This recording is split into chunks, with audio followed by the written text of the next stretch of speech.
this is disturbing video. There was a funeral procession for Shireen Abu Akleh.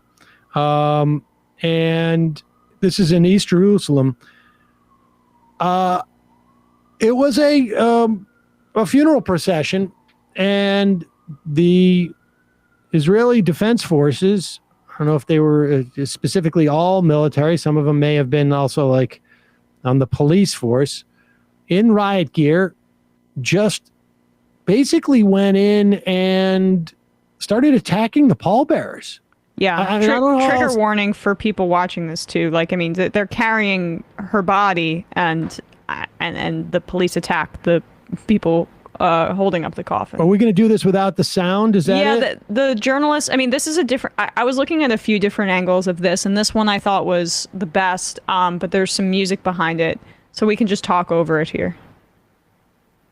So here you see them carrying the coffin, and this is in slow motion, carrying the coffin. Maybe they're just investigating to see who actually did it. The IDF is going after, terrorists here, using batons to hit the legs and arms of the Palestinians carrying her coffin. I mean, they know this is going to be a message in and of itself, right? Like when they're doing this? Oh, yeah. Look at this. Hitting them in the head, the shoulders here.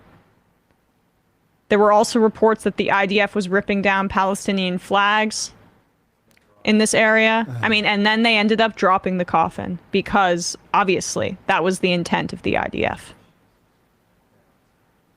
I mean... And they know what they're doing, right? I mean, this is obviously going to get a response. They know exactly what they're doing. It really is. I mean, this is the way that it has been going on since, I don't know, Sharon kicked off the Intifada by going on going on to the Al-Aqsa Mosque and marching around for no reason, just to instigate, just to show that we can do this.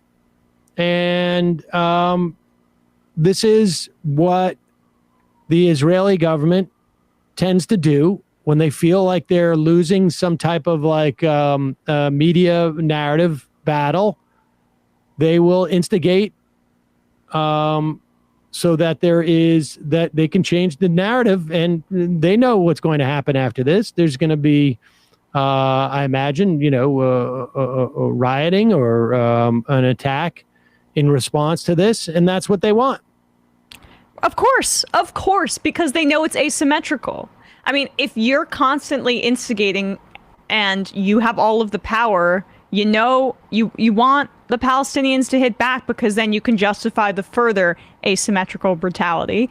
And the United States, we have blood on our hands because of this. We continue to embolden the military occupation without consequences. There's no strings attached to the money that we send to Israel. And it's not, look, I mean, I think particularly in the United States, that we have like a sensitivity to when journalists are being murdered. Obviously, that makes total sense. But this, I mean, I that's why, you have Pelosi even commenting on this, right? But this happens to regular Palestinians almost on a daily basis, this kind of terror. And so this is an acute, she was on Al Jazeera and on TV a lot. So obviously this Shireen was a famous person, and so that's gonna call more attention to it. But